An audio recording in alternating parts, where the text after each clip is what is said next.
찬송가 292장 찬송가 292장 찬송으로 하나님께 영광 돌리겠습니다. 찬송가 292장입니다.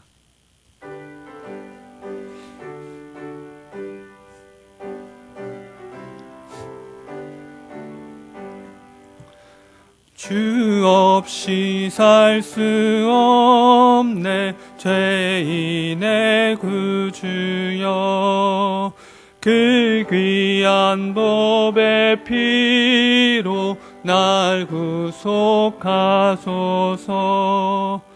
그 주의 사랑으로 흘리신 보혈이 내 소망 나의 위로 내 영광 됩니다. 주 없이 살 수 없네 나 혼자 못 서리. 힘없고 부족하며 지혜도 없도다. 내 주는 나의 생명 또 나의 힘이라. 주님을 의지하여 지혜를 얻으리. 주 없이 살 수 없네 내 주는 아신다. 내 영의 깊은 간구 마음의 소원을 주밖에 나의 마음 네 알아주리요. 내 마음 위로하사 평온케 하시네. 주 없이 살 수 없네 세월이 흐르고 이 깊은 고독 속에 내 생명 끝나도 사나운 풍랑일 때 날 지켜주시니 내 곁에 계신 주님 늘 힘이 됩니다. 아멘. 오늘 하나님께서 우리에게 주시는 말씀은 로마서 5장 1절에서 11절까지의 말씀입니다. 로마서 5장 1절에서 11절까지의 말씀입니다. 로마서 5장 1절에서 11절, 제가 한 절, 여러분이 한 절 교독하시겠습니다. 그러므로 우리가 믿음으로 의롭다 하심을 받았으니 우리 주 예수 그리스도로 말미암아 하나님과 화평을 누리자.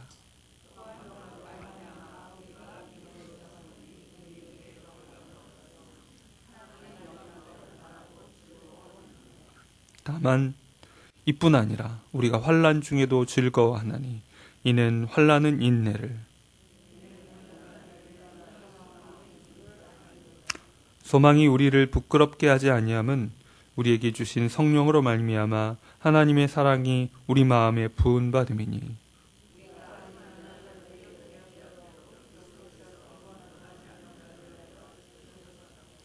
의인을 위하여 죽는 자가 쉽지 않고 선인을 위하여 용감히 죽는 자가 혹 있거니와.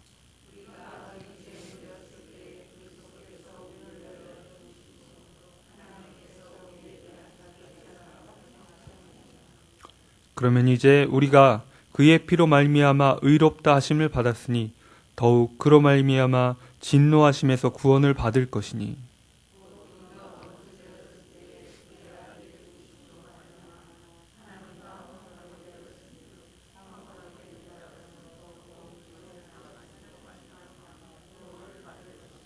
함께 읽겠습니다. 그뿐 아니라 이제 우리로 화목하게 하신 우리 주 예수 그리스도로 말미암아 하나님 안에서 또한 즐거워하느니라. 아멘.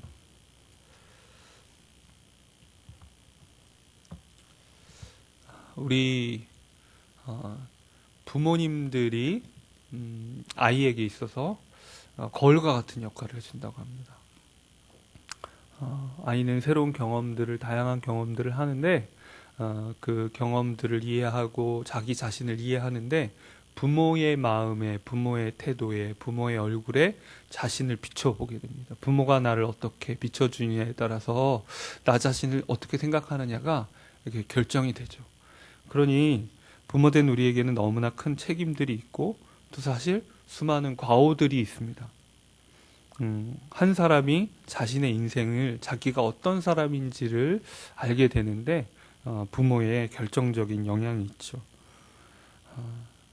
그런데 오늘 이 말씀은 우리를 진정으로 우리의 참모습을 보여주는 그 거울이 되신 그 우리의 참 아버지 되신 하나님 앞에서, 그리고 그 하나님께서 우리에게 주신 그 복음 앞에서 우리가 어떤 모습인지를 또 우리의 미래의 모습까지도 비춰보게 해줍니다.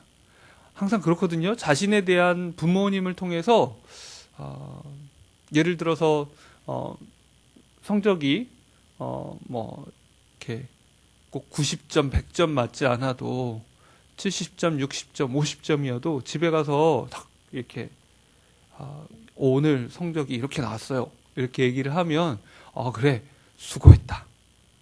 그리고 그 성적과 뭐 혹은 사람들의 인정과 어떤 것과 상관없이 그 부모님이 할머니 할아버지 앞에서 야, 우리 참 이렇게 수고하고 우리 이쁜 아들을 딸을 이렇게 자랑을 하고 자랑스러워하는 그런 부모님 앞에서 아이들은 어떤 모습일까요? 두려울 것이 없을 거예요. 내가 있는 내 모습 그대로 살 수 있습니다. 내 모습 그대로, 내가 부족하다는 생각을 가진 것이 아니라 그냥 내 모습 그대로 받아들여지는 경험을 하게 되고, 그런 아이들은 어디를 가서도 꿀리지 않아요. 제가 청년 시절에 친하게 지내던 한 친구가 있는데 정말 이 친구는 그냥 평상시의 그 행동과 이 태도가 이래요. 근데 가만히 보면 뭐 그리 잘난 것도 없는데 그래요. 뭐 그리 대단해 보이는, 그러니까 객관적인 어떤 것들, 뭐 이렇게 외모가 대단해 보이지도 않고 뭐 엄청 똑똑한 것 같지도 않고 뭐, 그런데 항상 턱이 여기까지 올라와 있어요. 그래서 이거 왜 그럴까? 근데 그게 막 이렇게 못마땅해 보이지 않고 매력적이에요. 함께 있고 싶고 정말 즐거워요. 왜 그런가 이야기들을 봤더니 뭐 중고등학교 시절에 사고도 좀 치고 막 그랬어요. 아버지가 막 경찰서에도 막 이렇게 불려가고 막 그랬던 고생들을 했는데, 때마다 끝까지 아버지가 이 친구를 포기하지 않고 받아주고 하셨던 거예요. 그래서 이 친구는 뭐 어떤 일이 있어도 두려움이 없어요. 겁날 게 없어요.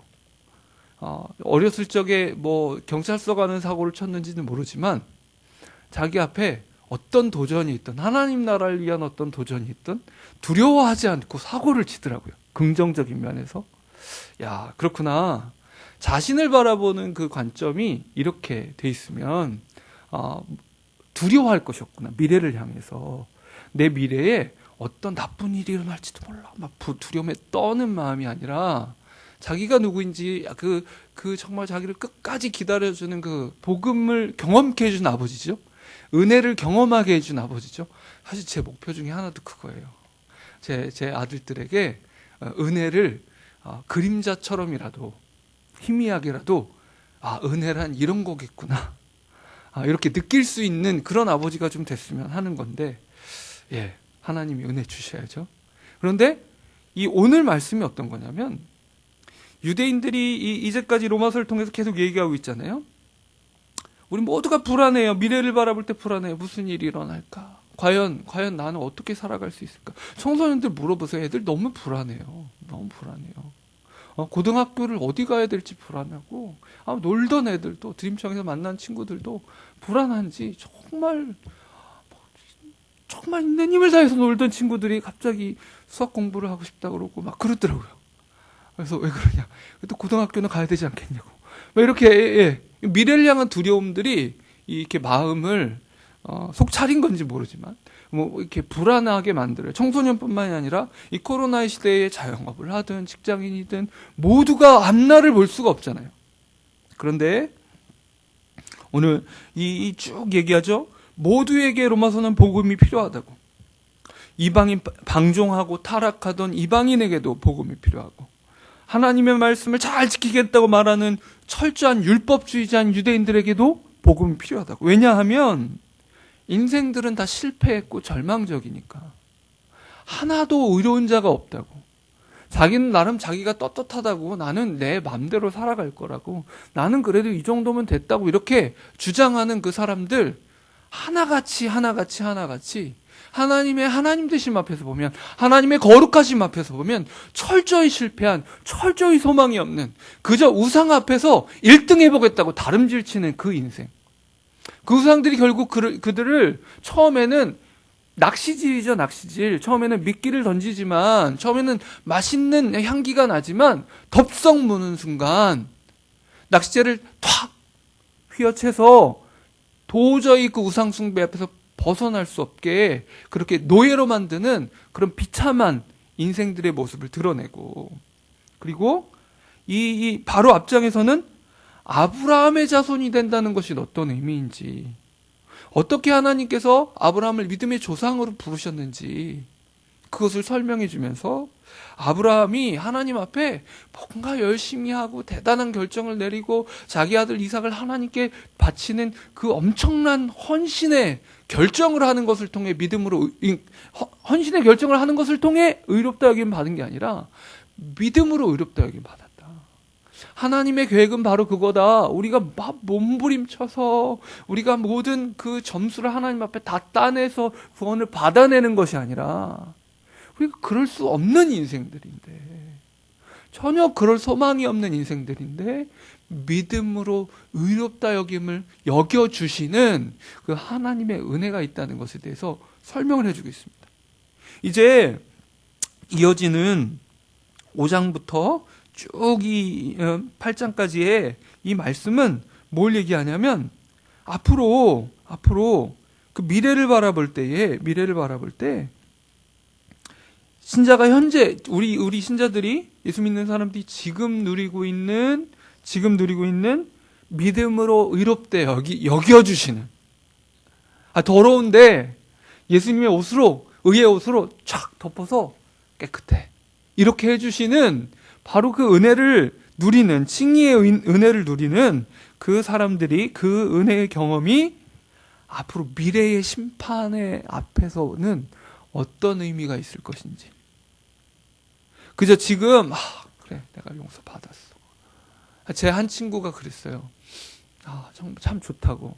그러니까 제가 고3 때부터 그 친구를 전도하기 시작했는데, 이제 고3 때 아무래도 이제 좀 뭔가 불안했겠죠.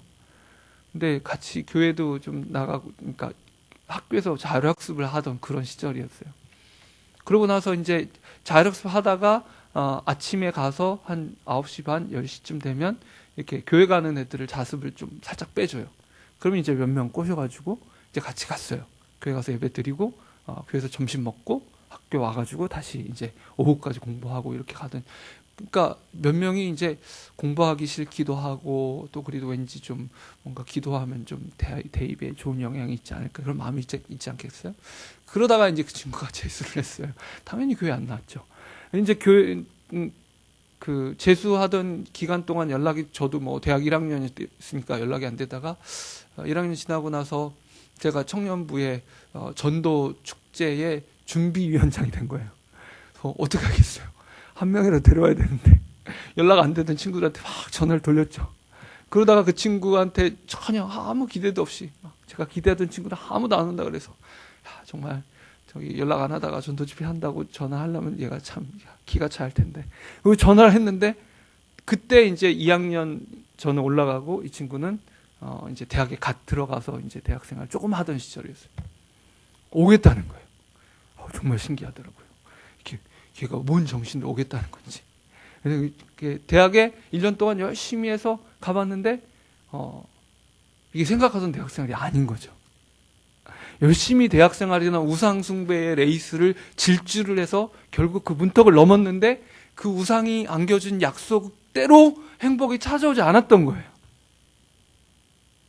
허망해하고 있던 찰나에 제가 전화를 걸었고 그 친구가 교회에 처음 나왔는데 저희 교회 누님이 어찌나 잘해주든지 계속 나왔어요.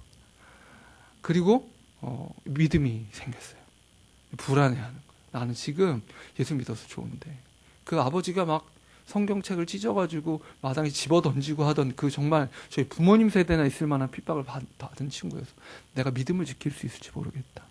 내가 내일도 1년 뒤에도 내가 이 믿음을 가질 수 있을지 않은 확신이 없다. 그 친구와 함께 이 로마서 말씀들을 함께 나눴던 것 같아요. 어떻게 로마서의 말씀이 우리의 미래를 약속하고 있는지, 어떻게 해서 합력할 선을 이루시는지, 어떻게 지금 미래를 불안해할 것이 아니라 오늘 말씀처럼 의롭다 하심을 받았으니 우리 주 예수 그리스도 말미암아 하나님과 화평을 지금 누리는 거예요. 주어졌거든요. 그로 말미암아 믿음으로 서 있는 이 은혜에 들어가며 얻었으며 하나님의 영광을 바라보면서 즐거워하는 거예요. 그 영광의 빛이 우리 가운데 비춰지기 시작했어요. 그래서 다만 그뿐 아니라 우리 앞에 있는 그 환란이 있어요. 어려움이 있어요. 고통이 있어요. 하지만 우리가 환란 중에도 즐거워하나니. 여러분, 우리가 왜 불안해요? 눈앞에 있는 이 어려움의 결론이 꽝일까봐. 아무 열매가 없을까봐. 근데 항상 인생에는 어때요? 우리가 진짜 부러워하는 사람들 있잖아요. 그 사람들의 삶을 다 보면 인생이 어때요? 역전이 있잖아요, 좀. 고통 없이 뭔가 누리는 사람 보셨어요? 막 그 열매 맺기까지의 그 가슴앓이를 하지 않고 그 영광스러운 것들을 취한, 심지어 세속적 성공이라 할지라도 그런 사람 보셨어요? 그저 금수저요? 그럼 없어요. 고통이 없이 얻는 게 아무것도 없잖아요. 근데 우리 왜 불안해요? 고통을 겪으면서 왜 불안해요? 그 결론이 아무것도 없을까봐 불안한 거고, 그저 허망할까봐 불안해요. 그런데 우리에게는 이미 하나님께서 우리에게 주신 영광이 비춰졌어요. 그래서 환난 중에도 인내가 연단을 낳고, 정말 고통 중에 허망하게 우리가 참는 것이 아니라 우리를 만들어 가시는, 우리를 작품으로 만들어 가시는 하나님의 손길이란 말입니다. 그리고 연단은 우리에게 그 소망을 이루어가는 그 과정이 되는 거예요. 그래서 우리가 가지는, 그리스도 안에서, 예수님 안에서 가지는 소망은 우리를 부끄럽게 하지 않습니다. 우리가 어떠한 환경, 어떠한 속에 있든지 하나님은 이미 역전을 이루어내셨어요. 그 역전이 어떤 역전이에요? 우리가 죄인 되었을 때에, 우리가 하나님과의 원수 되었을 때에. 여러분, 대만이나 일본이나 이런 학계에서는요, 철저히 이 대학원, 박사과정 이런데 도제 관계가 있대요. 무슨 얘기냐면, 자기 교수님한테 잘못 보이면 학계 퇴출이에요. 그러니까 지금까지 열심히 해왔는데 교수님께 한번 잘못 보이면 너 박사학위 통과 못해. 그러면 아무리 10년을 공부를 했어도 학위를 못 받아요. 그리고 자기가 일했던 그 업계에서 더 이상 일을 할 수가 없는 거예요. 학자로서. 그냥 끝나버리는 거예요. 와, 너무 대단하죠? 와. 그러니 어떻겠어요? 박사과정의 학생들은 교수님 벌벌벌 떨어요. 그분이 노하면 1년 더 기다려야 돼요. 결혼도 했는데, 자식도 있는데 더 기다려야 돼요. 그런 눈치 보겠죠? 근데 여러분, 우리는 누구랑 원수 됐다고요? 하나님과 원수 되었던, 우리의 결론이 그에게 달려있는데, 그 하나님과 원수 되었던 우리, 소망이 하나도 없죠. 일말의 가능성 없던 우리의 인생이 죄인이었던, 하나님과 원수 되었던 우리를 하나님께서 사랑하셨어요. 그 아들을 주셨단 말이에요. 하나님의 사랑이 우리 마음에 부어졌어요. 쏟아 부어주셨어요. 6절에 우리가 아직 연약할 때의 기약대로 약속대로 그리스도께서 경건하지 않은 자를 위하여 죽으셨도다. 의인을 위하여 죽는 자가 쉽지 않고 선인을 위하여 죽는 자가 용감히 죽는 자가 혹 있거니와. 함께 읽겠습니다. 시작. 우리가 아직 죄인 되었을 때에 그리스도께서 우리를 위하여 죽으심으로 하나님께서 우리에게 대한 자기의 사랑을 확증하셨느니라. 하나님께서 도장을 꽝 찍으셨습니다. 우리 부끄러운 현실이지만 국회의원들 엄청 싸우잖아요. 그죠? 엄청 싸우고 지금도 뭐 어떻게 될지 모르겠어요. 그런데 막 멱살 잡고 싸우다가 어떻게 해요? 의장이 막 경비들이 막 맞고 막 머릿속에 그려지시죠? 그런 그림. 꽝꽝꽝 하면 어떻게 돼요? 법안 통과된 거고 모든 국민이 그 법안에 순종해야 돼요. 사단이 무섭게 우리를 삼키려고 달려들고 우리의 인생을 향한 결론이 다른 것이라고 주장하고 하나님 나라의 법정 안에서 수많은 악의 다툼 혹은 막 하나님께 대항하는 뭐 우리를 고소하고 참소하는 모든 것이 있을지라도 지금 어때요? 하나님께서 예수 그리스도를 십자가에 내어주심으로 나는 내 자식을, 내 아들을, 내 딸 포기 못한다. 난 끝까지 사랑할 거야. 내 아들 예수의 생명을 내어줄지언정 내가 내 아들, 내 딸을 포기하지 않겠다. 꽝 선언됐습니다. 누가 뒤집어요?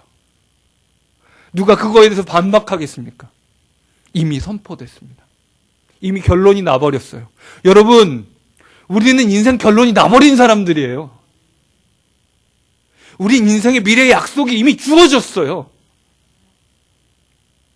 꽝 통과되면, 국회에서 통과되면 30일 내에 약속된 그 기일 내에 법안이 효력을 발휘합니다. 법안이 통과되자마자 그 법에 걸릴 일이 있는 사람들은 무슨 수를 써도 벌금 내지 않으려면, 잡혀가지 않으려면 준비해야 돼요. 하나님 나라의 선언, 이 구원의 선언을 누가 되돌릴 수 있겠습니까? 우리의 정해진 이 인생 결론을 누가 돌이키겠습니까? 예수 그리스도의 생명으로 인침을 받았습니다. 확증을 받았습니다. 우리 더 신나게 한번 읽어볼까요? 9절 말씀입니다. 시작. 그러면 이제 우리가 그의 피로 말미암아 의롭다 하심을 받았으니 더욱 그로 말미암아 진노하심에서 구원을 받을 것이니. 어떤 진노요? 미래의 심판에 임할 그 진노. 우리 인생, 우리 마음을 들여다보세요. 우리 인생을 솔직히 들여다보세요. 아직 죄의 그 잔당들이 남아가지고 얼마나 우리를 끌어내립니까? 로마서 7장 마지막 부분에 오호라 나는 곤고한 사람이로다. 누가 이 사망의 몸에서 나를 건져내랴 하는 이 고백이 어떤 신학자는 불신자의 고백이다. 어떤 사람은 신자가 여전히 자기 안에 있는 그 고통스러운 절망을 보면서 부르짖는 것이다 얘기하지만 어쨌든 우리가 공감할 수 있는 것. 여러분, 저는 공감해요. 여러분 공감하지 않으세요? 이 사망의 몸에서 누가 나를 건져내랴. 어쩌지 이거? 정신을 못 차리게. 그 은혜를 경험하고도 이렇게 살아? 제가 맨 처음 회심하고 가장 큰 절망 중에 하나가 그거였어요. 처음 회개하고 이게 용서구나. 모태신앙으로 자라가지고 19살이 되기까지 진짜 참 용서와 그 회복이 뭔지를 제대로 몰랐어요. 근데 그것을 경험하고 나서 야, 이거였구나. 부모님이 얘기하는 게 이거였구나. 내 친구 진짜 백이 그 크리스찬인 그 친구가 이래서 기도했던 거구나라는 걸 처음 알았는데 그러고도 죄를 짓는 저를 보고 야, 이거 미쳤구나. 네가 인생이 그 하나님을 진짜 만난 네가 뭐 하는 거야? 야, 나는 소망이 진짜 없구나. 하나님이 나를 버려도 나는 아무 할 말이 없어. 나는 그냥 지옥에 갖다 쳐넣어도 나는 아무 할 말이 없어. 근데 그때 하나님께서 저에게 가르쳐 주신 그 은혜가 뭐냐면 내가 신실하지 못할 때에도 내가 이 모양 이 꼴인데도 끝까지 나를 향하여 신실하신 그 하나님을 처음 알기 시작한 그 순간 온 세상 그 자유가, 저의 연약함도 저를 가둘 수 없고 제 안에 여전히 잔존하는 죄의 세력이 저를 결국 사로잡을 수 없다는 사실을 그때야 알고, 그 충만함이, 그 안도가, 그 소망이 여러분 그 진노하심에서 구원을 받게 될 것입니다. 우리의 미래의 결론이 이렇게 정해져 있습니다. 10절 말씀 또 읽겠습니다. 시작. 곧 우리가 원수되었을 때에 그의 아들의 죽으심으로 말미암아 하나님과 화목하게 되었은즉 화목하게 된 자로서는 더욱 그의 살아나심으로 말미암아 구원을 받을 것이니라. 이렇게 화목함을 받은, 이제 우리가 왜 이 새벽에 왔어요? 하나님과 화목을 누리기 때문에 예수님의 이름으로 우리가 부르짖을 수 있잖아요. 기도할 수 있잖아요. 우리의 부르짖음이 허공에 떠다니는 그 부르짖음이 아니라 우리의 부르짖음이 하나님 앞에 상달되고 하나님이 우리의 기도를 경청하십니다. 마음을 쏟아 들으세요. 우리가 아이들을, 어린아이 혹은 손주를 보면서 눈을 맞추면서 아 그래? 보듯이 우리를 보고 계시는 거예요. 이 새벽에. 그렇게 보시는 그 하나님께서 더욱 그 살아나심으로 예수 그리스도의 부활로 말미암아 구원을 거시. 예수 그리스도의 부활의 영광과 그 능력을 오늘도 그 구원을 경험하도록, 미래에도 그것을 경험하도록 온전케 될 것입니다. 그러니 크리스찬들은 어떤 사람들이에요? 미래의 부활의 영광을, 심판날에 우리를 꽝꽝꽝 너는 최종 의로워 이렇게 말씀하실 그 영광을 앞당겨서 누리는 사람들이에요. 건축가가 설계 도면 보고 야, 눈앞에 있는 건 벌판인데, 눈앞에 있는 건 벌판이고 이게 아무것도 없는데 이거 보면서 기뻐하는 거예요. 와, 이거 이제 지어지면 이제 6개월 후에는 여기에 그 건물이 들어서고, 야, 막 조감도 막 보고 막 기뻐하는 거잖아요. 그런 것처럼 그것을 보면서 신자는 기뻐합니다. 그것을 미리 누리는 사람이에요. 11절 마지막 읽겠습니다. 시작. 그뿐 아니라 이제 우리로 화목하게 하신 우리 주 예수 그리스도로 말미암아 하나님 안에서 또한 즐거워하느니라. 하나님 안에서 우리가 함께 즐거워하십시다. 이 새벽 기쁨과 즐거움으로 기도하길 원합니다. 절망스러운 시대를 살아갑니다.